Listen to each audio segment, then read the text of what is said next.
Kasih satu ayat saja. Dan kalau ada satu ayat yang mengatakan bahwa Yesus sama dengan Tuhan, saya akan kembali masuk apa? Masuk Kristen.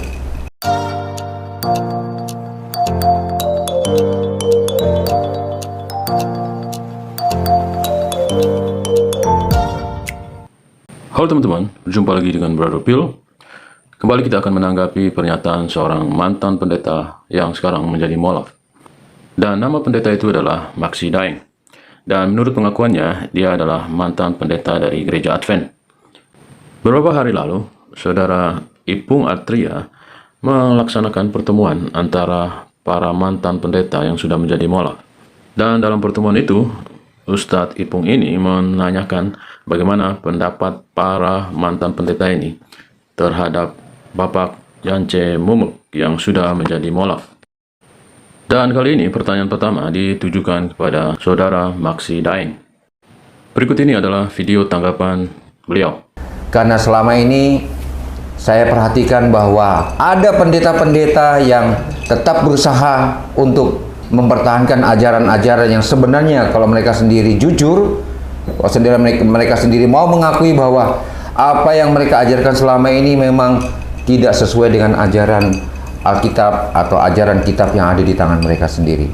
Nggak ada satu ayat pun yang mengajarkan di dalam Alkitab itu ciptaan bisa menjadi sesembahan. Tidak satu ayat pun. Makanya saya pernah berkata kepada rekan-rekan saya juga di kantor, karena saya pernah ketemu juga dengan satu misioneri di kantor saya bekerja. Tolong berikan satu ayat saja di dalam Alkitab itu, ada nggak yang mengatakan bahwa Yesus itu sama dengan Tuhan? Yesus itu sama dengan apa? Dengan Allah. Kasih satu ayat saja. Dan kalau ada satu ayat yang mengatakan bahwa Yesus sama dengan Tuhan, saya akan kembali masuk apa? Masuk Kristen. Dan memang tidak ada. Tidak ada. Oke teman-teman, kita sudah mendengarkan bersama pernyataan dari saudara Maxi Daeng, yang mana dia mengatakan tidak ada satupun di dalam Alkitab mengatakan bahwa ciptaan menjadi sesembahan. Saya tidak tahu apa yang dipelajari oleh saudara Maxi ini ketika dia kuliah. Adakah orang Kristen meyakini bahwa ciptaan itu menjadi sesembahan? Tentunya tidak ada. Yang diyakini oleh orang Kristen adalah Tuhan yang menjadi manusia, bukan sebaliknya. Justru apa yang dikatakan oleh saudara Maxi ini mencerminkan dia benar-benar meresapi apa yang diajarkan oleh Islam. Kali ini kita akan menjawab pernyataannya yang kedua, yaitu tunjukkan satu ayat saja yang menyatakan bahwa Yesus sama dengan Tuhan, atau Allah, atau Bapa, karena yang kita bicarakan adalah doktrin dari kekristenan. Allah yang dimaksud di sini adalah bukan Allah yang diyakini oleh saudara Muslim. Berikut ini adalah beberapa ayat yang menunjukkan kesetaraan Yesus dengan Bapa. Yohanes 16 ayat 15. Segala sesuatu yang Bapa punya adalah aku punya. Sebab itu aku berkata, Ia akan memberitakan kepadamu apa yang diterimanya daripadaku. Teman-teman lihat susunan dari kalimat dalam ayat ini. Di sana dikatakan segala sesuatu yang Bapa punya adalah aku punya. Aku di sini adalah Yesus.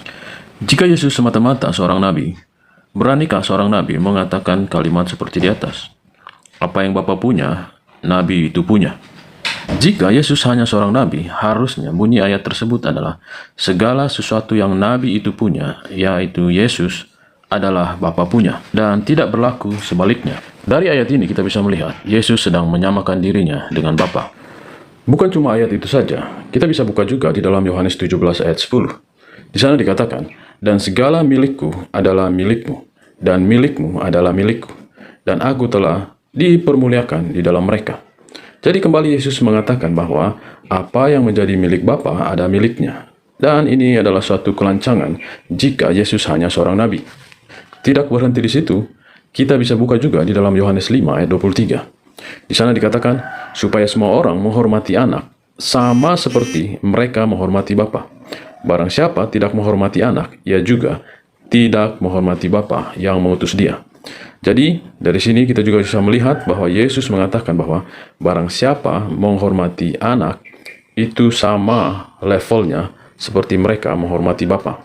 Kembali ke pernyataan kita, adalah suatu kelancangan jika seorang nabi membuat statement seperti yang kita barusan baca di dalam Yohanes 5 ayat 23.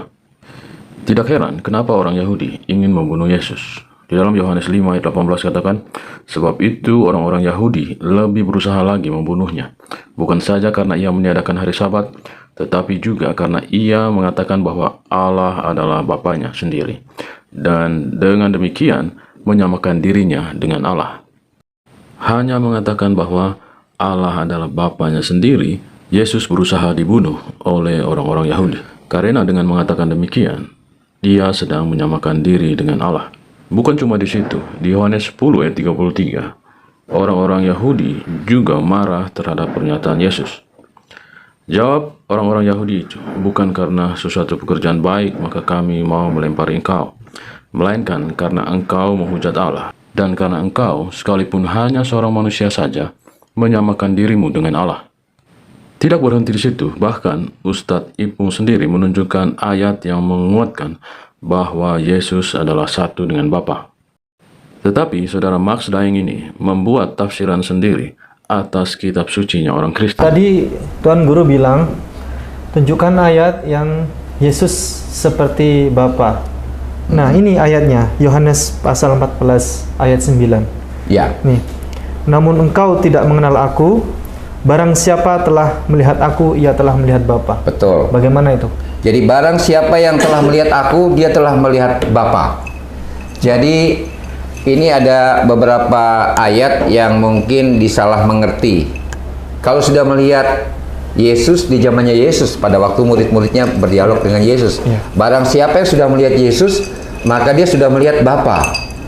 Nah, ini harus kita garis bawahi bahwa di zaman Yesus, kasih sayang Allah kalau orang Nasrani menyebutnya itu, kasih sayang Allah itu disamakan dengan kasih sayang seorang ayah dengan anaknya. Makanya selalu menyebut Bapa di surga. Artinya siapa itu? Allah yang ada di surga. Tetapi bukan berarti bahwa bila mana sudah melihat Yesus itu sudah sama dengan melihat Allah. Tidak ada satu ciptaan pun di dunia ini yang bisa melihat Allah. Tidak ada. Bahkan kalau kita melihat cerita-cerita di dalam Alkitab juga, pada saat menyembah dan menyebut nama Allah, maka seluruh malaikat, bahkan malaikat serafin pun, mereka menutup mukanya dengan apa? Dengan sayap-sayapnya. Tidak ada yang bisa melihat Allah. Jadi itu hanyalah satu kiasan bahwa Allah memberikan kemampuan, Allah memberikan izin kepada anaknya, kepada hambanya, yaitu siapa? Yesus Kristus.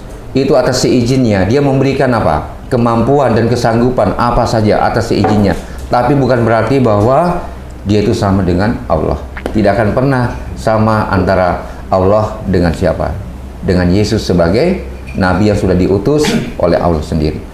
Baik, mungkin. Oke teman-teman, kita sudah dengarkan bersama bagaimana saudara Max Daeng ini menafsirkan kitab suci kita. Sepertinya saudara Max Daeng ini sudah lancang karena telah lompat pagar dan menafsirkan secara sembrono apa yang menjadi kitab suci orang lain. Malahan dia menuduh kita salah mengerti dengan ayat itu, dan dia membuat tafsiran karangannya sendiri. Padahal dalam tafsirannya sendiri justru bertentangan dengan keyakinan barunya sekarang. Dia mengatakan bahwa Allah itu adalah Bapa, padahal Al-Quran sendiri menentang konsep demikian. Tadi dia mengatakan bahwa tidak ada seorang pun yang dapat melihat Allah. Tetapi kalau kita baca di dalam Yohanes 1 ayat 18, Yohanes Pembaptis bersaksi, tidak seorang pun yang pernah melihat Allah, tetapi anak tunggal Allah yang ada di pangkuan Bapa, dialah yang menyatakannya. Jadi dari sini kita bisa melihat bahwa ayat yang dibaca oleh Ustadz Ipung, yaitu Yohanes 14 ayat 9, tidaklah salah. Karena kedatangan Yesus ke dunia ini adalah untuk menyatakan Bapa itu. Dan ketika para murid melihat Yesus, artinya mereka telah melihat Bapa. Mungkin saudara Max berpikir melihat di sini adalah melihat secara fisik. Tadi saya sudah bacakan berbagai ayat yang menunjukkan Yesus menyamakan dirinya dengan Bapa. Dari perbuatan-perbuatan itulah murid-muridnya melihat bahwa dia memiliki kesamaan dengan Bapa.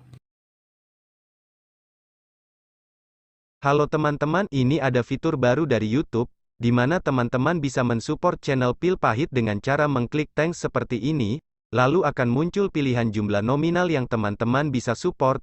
Setelah itu kirim, teman-teman bisa mengirim dengan berbagai aplikasi seperti yang ada di layar. Terima kasih untuk dukungan teman-teman.